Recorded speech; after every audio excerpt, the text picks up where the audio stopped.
Olá, amigos do portal piauihoje.com, o portal que conecta você ao mundo. Nós estamos iniciando aqui mais um bate-papo com notícia. Eu, Luiz Brandão, e meu colega e meu amigo, professor, jornalista Roberto John. Tudo bem, Roberto? Tudo bem, Bruno. Passou uns Bora, dias aí faz tempo sumido, que né? Vamos voltar ao estava no batente. sul, bora. Hoje tem muita notícia boa, né? Muita afirmação, Afirmações. né? Vamos ver aí, Pedro. Tem um vídeo do discurso um trecho do discurso do presidente Lula, Roberto John, lá na ONU, hoje em Nova York. Vamos assistir um pouco e Vamos. a gente comenta sobre ele, né? Falsos patriotas arquitetam e promovem publicamente ações contra o Brasil. Não há pacificação com impunidade. Há poucos dias, e pela primeira vez em 525 anos de nossa história, um ex-chefe de Estado foi condenado por atentar contra o Estado Democrático de Direito. Foi investigado, indiciado e julgado, e responsabilizado pelos seus atos em um processo minucioso. Diante dos olhos do mundo, o Brasil deu um recado a todos os candidatos autocratas e aqueles que os apoiam. Nossa democracia e nossa soberania são inegociáveis.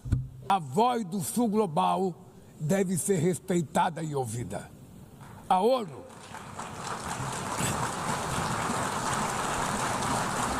ONU tem hoje quase 4 vezes mais membros do que os 51 que estiveram na sua fundação. Nossa missão histórica é a de torná-la novamente portadora de esperanças e promotora da igualdade e da paz, do desenvolvimento sustentável e da diversidade e da tolerância. Este ano, o mundo perdeu 2 personalidades excepcionais. O ex-presidente do Uruguai, Pepe Mujica, e o nosso querido Papa Francisco. Ambos encarnaram como ninguém os melhores valores humanistas. Suas vidas se entrelaçaram com as 8 décadas de existência da ONU. Se ainda estivesse entre nós, provavelmente usariam esta tribuna para lembrar que o autoritarismo, a degradação ambiental e a desigualdade não são inexoráveis. Que os únicos derrotados são os que cruzam os braços resignados. Que podemos vencer os falsos profetas de oligarcas que exploram o medo e monetizam o ódio. E que o amanhã é feito de escolhas diárias e é preciso coragem de agir para transformá-lo. Roberto John, você viu aí um discurso duro, mas firme, né? Dizendo que nossa soberania e nossa democracia são inegociáveis. Como é que você avalia esse discurso do presidente Lula? Qual o recado que ficou claro para o mundo? A gente já esperava essa posição dele, viu que ele, de ontem para hoje, ele modificou um pouco a fala dele por conta das novas sanções que foram feitas. Mas ele foi muito assertivo, direto, e tem 2 coisas muito importantes quando ele colocou, que foi direto do Donald Trump, sem dizer o nome, mas colocando exatamente o que ele representa hoje para o mundo, né? Dessa ameaça que ele representa, quando ele denominou que candidatos autocratas, né? Naquela hora, a plateia toda aplaudiu, né? E também a questão que ele falou de que a democracia é negociável e que as ações do governo Trump, sem falar no nome dele, está destruindo o multilateralismo, várias outras questões que estão sendo negadas pelo governo Trump. E o Trump parece que se voltou só para os Estados Unidos. Não sei se você percebeu. Ele falou só para os Estados Unidos, das questões dos Estados Unidos, querendo enaltecer os Estados Unidos, mas se esqueceu do resto do mundo. E essa foi uma questão que eu fiquei observando, um discurso muito voltado para dentro dos Estados Unidos, enaltecendo, fazia umas pontadas assim aqui e ali, se referiu ao Brasil em determinado momento, mas foi respeitoso, porque a expectativa do bolsonarismo era que ele iria humilhar o Lula naquela coisa. Ele demorou muito para falar no Brasil, já quase no final, né? E terminou fazendo aquele elogio ao presidente. Disse que o presidente teve uma boa química com o presidente Lula, que parece um bom homem e que vai conversar com ele na próxima semana. Para quem dizia que as relações estavam difíceis, parece que o presidente Donald Trump deixou claro que não, né? E eu já tenho informação de que o presidente Donald Trump está repensando as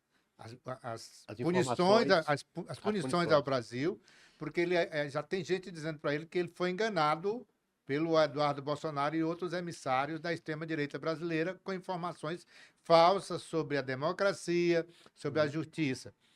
O que o presidente Lula também falou, né, Roberto Guion, nessa linha, e eu acho que o presidente Trump entendeu que não há justificativa para as medidas unilaterais que o presidente Lula chamou de arbitrárias contra as instituições, diga-se o Poder Judiciário, né, e a economia do Brasil.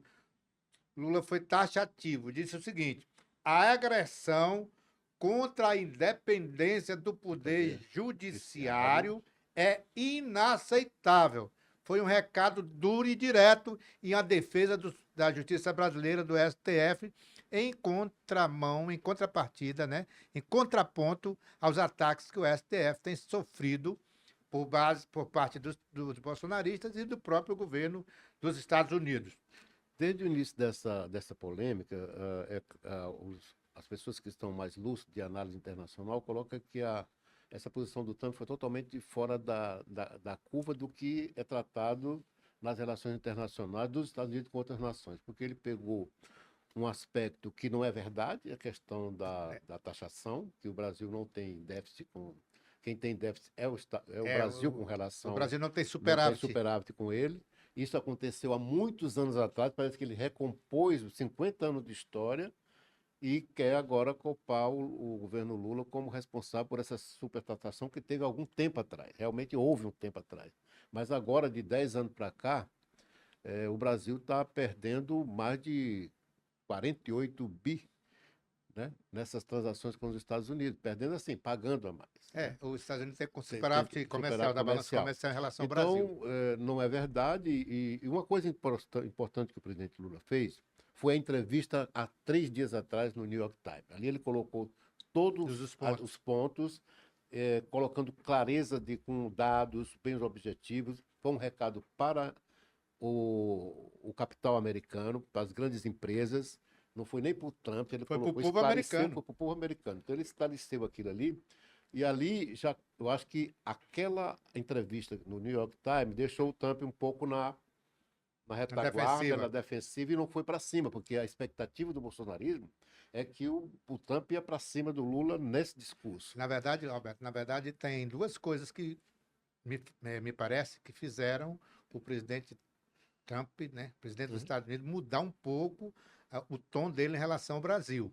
Claro, tem umas críticas que ele continuou fazendo, mas ele tem uma mudança e, ao que se sabe, essas mudanças são, em parte, pelo discurso do presidente Lula, firme, em defesa da soberania e do processo do devido processo. Do respeito às instituições brasileiras. Então, isso é um fator que foi levado em conta pelo presidente dos Estados Unidos. E o outro fator que é importantíssimo, que é a própria pressão interna dos Estados Unidos, de empresas americanas, porque estão sofrendo com a falta de produtos por conta da taxação. Então, essa pressão interna também fez com que o presidente dos Estados Unidos voltasse um pouco atrás e já ir ensaiando para a próxima semana. Mediando, né? As coisas. E já querendo uma reunião com o presidente, ele mesmo, o presidente Trump, que foi quem anunciou, né? Que vai ter uma conversa com o presidente Lula na próxima semana. Ainda não está certo. Eu não sei se você observou que havia uma pressão de que o Lula teria que procurar uma insistência que tanto a imprensa como o articulista não é. Quem criou o problema foi o Trump, não foi o presidente Lula. Quem criou o problema, na verdade, foi os Bolsonaro. O Bolsonaro e o Trump entrou na onda. Mas quem teria que chamar para negociação era os Estados Unidos, chamar Lula. O que está acontecendo? Então, aí queriam que o Lula fosse... mas aí, Roberto, é a visão do complexo de vira-lata, né? aquela coisa do sempre o jardim do outro é sempre mais bonito. Uhum. Então, esse complexo de vira-lata da própria grande imprensa brasileira, Exato. fazendo com que o presidente Lula fosse lá se Se humilhar, como humilhar e aconteceu tal, com o cara lá da Ucrânia, da né? Ucrânia e também da Índia, né? Pois é. Da Índia, que foi algo assim. E há uma porta-voz do governo suíço também que não foi nem recebida lá nos Estados Unidos. A von der Leyen Não foi nem recebida lá pelos Estados Unidos. ficou sentada lá num banco. E não foi recebida, então foi muito humilhada, bem. né? Então, isso tudo tem a ver com esse processo que está em andamento no Brasil. Recentemente teve a condenação, Roberto John, do ex-presidente Jair Bolsonaro e mais 7, Incluindo os generais pela primeira vez. inclusive. Isso é importante. Esse núcleo, primeiro chamado de núcleo crucial da tentativa de golpe, né? Então, esses foram os primeiros condenados. E ontem, a Procuradoria-Geral da República, né, pediu ao STF a condenação de outros 6 réus do chamado Núcleo 2 da trama golpista. Eles são aqueles finais. Eles integraram o segundo Núcleo 2, núcleo, né? o Núcleo 2 da organização criminosa, que atua na tentativa de golpe, né? Ele reúne ex-integrantes, né, do governo Bolsonaro e autoridades da segurança pública. Os denunciados pela Procuradoria-Geral da República, Fernando de Souza Oliveira, delegado da Polícia Federal e ex-secretário executivo da Secretaria de Segurança Pública do DF, que era coligado lá com o Anderson Torres. Marcelo Costa Câmara, coronel da reserva e assessor de Bolsonaro, coronel do Exército. Né? Felipe Garcia Martins Pereira, ex-assessor especial de assuntos internacionais do ex-presidente Bolsonaro. Esse aí é aquele que ficou fazendo um gesto sionista, né? Nazista, né? na Câmara, quando estava depondo lá. O gesto lá de um símbolo nazista. É isso. Esse Felipe Garcia. Marília Ferreira de Alencar, ex-diretora da inteligência do Ministério da Justiça. Essa Marília aqui foi aquela que mostrou para o Anderson Torres e para o cidadão lá mapas, né? da Polícia Rodoviária Federal, os mapas onde o Lula tinha tido mais votação e queria colocar as patrulhas lá. Então ela entregou esse documento para aquele Sidney, né? Silvinei, né? Que tá também preso. Está aqui no mesmo, tá no mesmo bloco. Esse Silvinei Vasquez, ex-diretor-geral da Polícia Rodoviária, que trabalhou aí com essas Marília Ferreira, né? E o Mário Fernandes, né? Mário Fernandes, que é um general da reserva. Esse Mário Fernandes assumiu no depoimento no STF que o plano Punhal Verde tinha saído da cabeça dele, mas que era só um... Olha a estupidez. Era só um pensamento que foi digitalizado. Essa é uma coisa assim. É uma inteligência mesmo, né? Então, o cara ele pensou numa coisa e depois digitalizou, mas não era para fazer nada. O que chama atenção em toda essa trajetória dessa história de golpe também das ações do bolsonarismo é de uma, eu posso dizer a palavra forte, mas é uma burrice, a forma como eles tentam fazer uma coisa, mas parece o exército de Brancaleone, sabe? De fazer uma coisa que não tem sentido e eles se perdem no próprio enredo. Parece que tudo que eles fazem, eles criam problema para eles mesmos. Para eles mesmos e provas escritas, diálogos, vídeos. Documentos. Então, é uma coisa muito... Reuniões filmadas. E tramando e tudo claro. Então...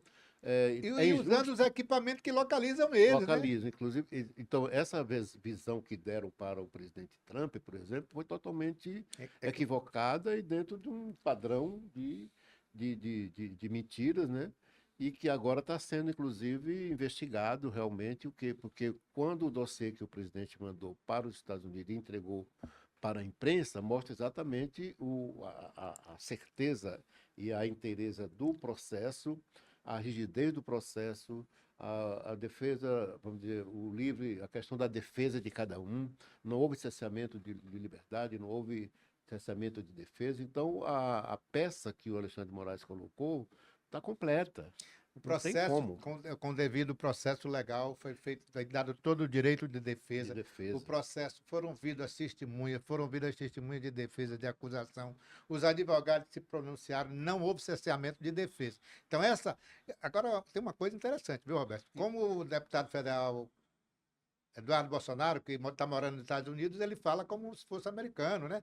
Como, olha, eu estou aqui nos Estados Unidos, nós somos americanos, nós vamos punir vocês, se vocês são um país de terceiro mundo. Agora, É como se ele estivesse longe da realidade, né? Com relação a ele, esse revés que houve agora recente também, porque quando eu vi aquela proposta do PL, colocar ele como Líder da liderança minoria, aquilo é uma agressão ao bom senso, ao que é possível, como é possível uma pessoa que já está praticamente cassado, porque tem mais 2 semanas para fechar o ciclo e ele ser cassado por ausência. Mas essa era a tentativa de livrar. Pois né? de livrar. Mas eles são tão audaciosos, É. e eles confiam tanto na impunidade que eles comete trabalham para a impunidade. que comete os- A PEC da blindagem era para isso Era pra também. isso. A PEC da blindagem, Agora na você verdade, ia alcançar presidentes de partidos, porque tem 2 ou 3 ou três presidentes de que partidos estão que estão envolvidos. sendo investigados por crimes graves, corrupção, Você vê, crime organizado, Ó, PCC. Então, esses caras... essa PEC da blindagem foi, eu acho que foi a par de cal nessa história toda do bolsonarismo, porque uma fala do ministro Lewandowski colocou exatamente o ponto que as pessoas estavam falando nos bastidores, algumas articulistas no Brasil colocando que ia abrir as portas para o crime organizado e ele dentro da estrutura de Estado. do Congresso. Porque sabe-se que o crime organizado está se estruturando e entrando nas instituições. Nas Criando prefeituras. criando empresa, criando várias coisas nas prefeituras. Aqui em Teresina, agora por exemplo, iria- tem vereadora, né, que está presa por Exato, por envolvimento. conta disso. Então, você imagina, e ele disse assim, imagina porque eles tinham prepostos dele, Uhum. pagos por ele e eleitos por ele. Agora não, eles vão para dentro, porque estariam blindados, Eles são imunes, né? imunes, e ali seria o salvo-conduto, né? Agora, Roberto, deixa Para eu te poder... eu É levanto- muita loucura. deixa eu te dizer, essas coisas que eles estão fazendo, estão criando problema, como você já disse, estão criando problema para Pra tudo eles- que eles fazem. Reverte exemplo, pra- A PEC da blindagem virou contra eles. Quer dizer, É impressionante. se eles estavam achando que o povo não ia aceitar numa boa, Está acontecendo na questão também do INSS. e está acontecendo, está virando na questão do INSS, porque todo mundo sabe que o golpe no INSS foi feito durante o governo Bolsonaro e ele não fez nada, foi desmanchado no governo Lula. A questão da anistia, a anistia também subiu no telhado. Subiu no telhado. Não porque- sei, ninguém sabe o que vai acontecer, mas vai mudar Não muita vai ter coisa anistia. dali. Talvez não ter vá ter. anistia. E agora, para mais uma pá de cal, né? O presidente da Câmara, Hugo Mota, rejeitou essa Assim, questão da liderança. da liderança da minoria para o Eduardo Para o Bolsonaro. Então são reveses Como os caras um do- em cima da outra, né? É. E agora, por último, o Conselho de Ética, né? O Conselho de Ética da Câmara de Deputados abre o processo que pode cassar o mandato dele, Eduardo, né? O Conselho de Ética da Câmara de Deputados decidiu hoje, nessa terça-feira, iniciar o processo disciplinar contra o deputado Eduardo Bolsonaro, do PL de São Paulo, que pode levar à perda do mandato dele. A denúncia foi apresentada pelo PT e questiona a atuação do parlamentar nos Estados Unidos, onde está, desde fevereiro, promovendo ações contra o Brasil. Então, agora, me parece que resolveu todo mundo responder o que as ruas estão Estavam querendo. querendo. né? Porque para ir para o exterior e ter liberdade para isso, ele tinha que ter uma licença com um objeto muito definido do que queria fazer temporária. e temporário. Ela Eu queria tem- fazer tem nos um Estados prazo. Unidos ou qualquer outro país. Qual era a missão que ele teria e tal. Ele saiu sem dizer absolutamente nada e começou a conspirar contra o país. Nem comunicou o Nem licenciamento, comunicou. só comunicou depois, Depois que que já tá lá. chegou. Ele, Então, na isso verdade, foi uma fuga. Então, aí é uma coisa absurda do ponto de vista da processualidade da Câmara, né? E você percebe que ele está totalmente descompensado. A gente percebe, É isso que a gente ia comentar isso. Roberto. Me parece que eles estão num mundo paralelo, estão vivendo numa realidade paralela. E o mundo está caindo, abrindo o buraco nos pés, e eles não estão sabendo mais o que fazer. Porque criaram o enredo, eles se engoliram, foi engolido pelo próprio enredo. É como Essa diz é a assim, questão. eles cavaram a própria cova. E agora Exatamente. estão sendo enterrados né? Aos poucos, né? né? Então é uma coisa assim, eu acho que o Brasil deu uma resposta agora, o povo, né, na Foi às rua, de uma forma ruas. muito contundente, aquela máxima de que o povo na rua resolve o problema foi confirmado, porque até então estava, não vou dizer nas cordas, né, mas faltando uma reação. E o mote foi dado de uma forma muito clara e o povo reagiu. Não tem o que dizer. A manifestação, lembrar aqui, Roberto, que as manifestações que ocorreram no domingo em todo o país não foram. Não foi chamado pelo PT, E não. não foram só nas grandes capitais, Foi não. foi em quase todas as grandes cidades e médias cidades do Brasil ocorreram. E foi uma mobilização, não foi do PT, Não foi do PT, não foi foram de dos organização, partidos, foi foi não. uma organização orgânica. Sociedade civil Sociedade foi para a rua. organizada, movimento popular. Eu acho até, Eu Roberto, estava em Brasília, a coisa mais linda do eu mundo. acho que a mobilização, a cultura, a arte, os artistas, Também. a convocação dos artistas foi fundamental para o sucesso das manifestações de domingo. Eu já tinha falado isso aqui, mas repito. Agora, nós estamos aqui encaminhando, Alberto, para o final do nosso bate-papo com notícia. Queria só aqui chamar a atenção dos nossos internautas para um problema que o presidente da empresa da Águas do Piauí, Guilherme Dias, falou hoje numa entrevista coletiva à imprensa, né? Ele alertou aos moradores de municípios afetados pela seca no Piauí, alertou que essas pessoas estariam sendo vítimas, né, de cobrança irregular por água de caminhões-pipa. Essa denúncia foi feita nessa terça-feira, ou seja, os caminhões-pipa que estão trabalhando na área da seca no Piauí, eles já são pagos pela empresa para fazer a distribuição gratuita. Então, a água que está aí em caminhão-pipa, da água do Piauí, ela não é paga. Então, quem está cobrando deve ser denunciado. Deve ser denunciado porque está cobrando 2 vezes pelo mesmo produto. E a população. A água do Piauí está pagando e o cidadão que vai lá e também compra. Está aí, esse cidadão aí que é o presidente da Águas do Piauí. É um absurdo, né? Guilherme Dias, né? Então, ele apresentou hoje um plano para a imprensa, um plano de enfrentamento à estiagem no Piauí. O Piauí vive a sua maior seca, mais extensa, desde 2018. Está recorrendo mais uma vez a caminhões-pipa, porque a estiagem é muito maior do que se esperava. O tempo de seca, sem chuva, há municípios no Piauí que não chove há quase 10 meses. Mas está pegando do Rio Grande do Norte até aqui, Ceará. Então a seca não está só no Piauí, mas está pegando boa parte da Bahia. O norte de Minas também. Norte de Minas. Ali o Jequitinhonha, né? Parte do Ceará, né? Pernambuco. E Pernambuco e Rio Grande do Norte. Muito, muito afetado. E aqui eu acho que está sendo um dos mais severos. Severo. Né? É porque nós estamos bem no centro daquele olho do furacão, né? Então, só para encerrar aqui,